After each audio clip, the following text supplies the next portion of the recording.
Inaalalayan pa rin po nila kami, hindi lang yung mismong PWD, kundi yung pamilya po ng PWD ay tinutulungan nila.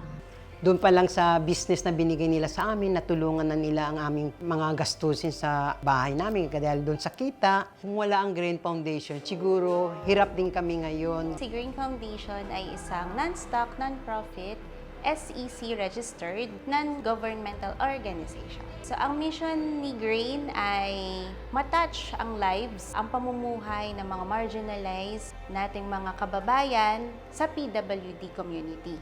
And physically and mentally disabled nating mga kababayan na nasa laylayan ng ating komunidad.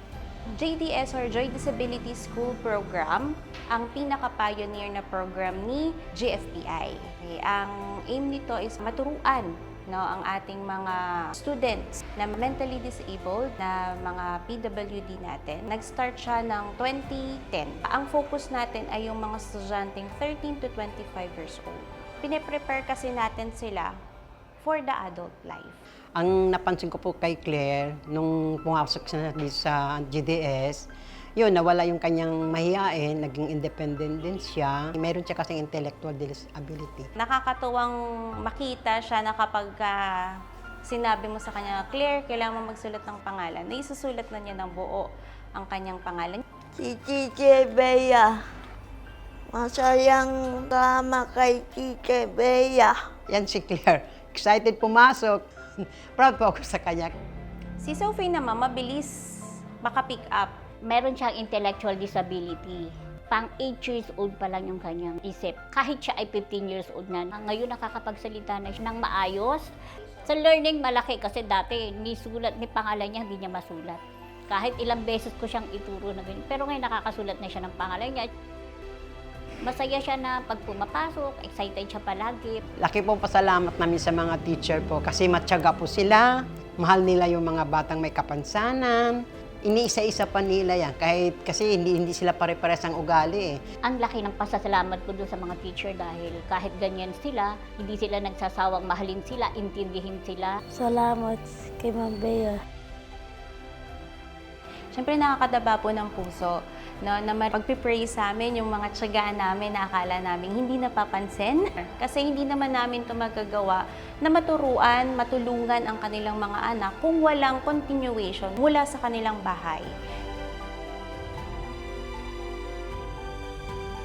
Ang commitment ni Green is to, of course, extend na magkaroon pa ng mas maraming at mas magagandang programa na makakatulong at maitutulong, mai-empower yung kabuhayan at ng ating mga marginalized PWD members ng ating society. After ng training, binigyan sila ng seed capital. After naman ng seed capital, ngayon tinutulungan namin silang i-market yung kanilang mga produkto. Kaya nagkaroon po ng Market Mabuhay. Ang branch po ay 2, here in Pasong Putik at saka dito sa Commonwealth. So meron tayong main store, meron tayong bazaar, then meron din tayong cafe. Ako, napasama ako sa napili through GDS naman.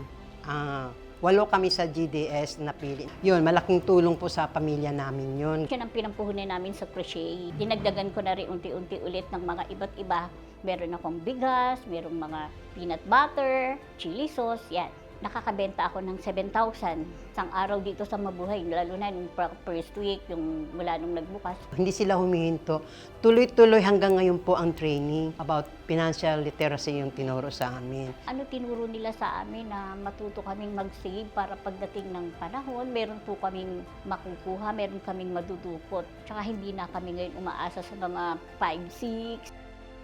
Pinakabago pong programa ni Green, hindi natatapos dyan ang ating sponsors na nagkaroon ng intake, interview, and then nagkaroon din ng orientation for 500 beneficiary kay Pasong Putik po.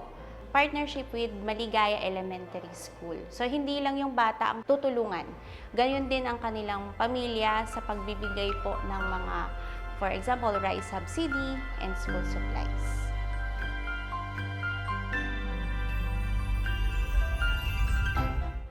po, hindi sila tumitigil na humanap ng paraan kung paano kami matutulungan.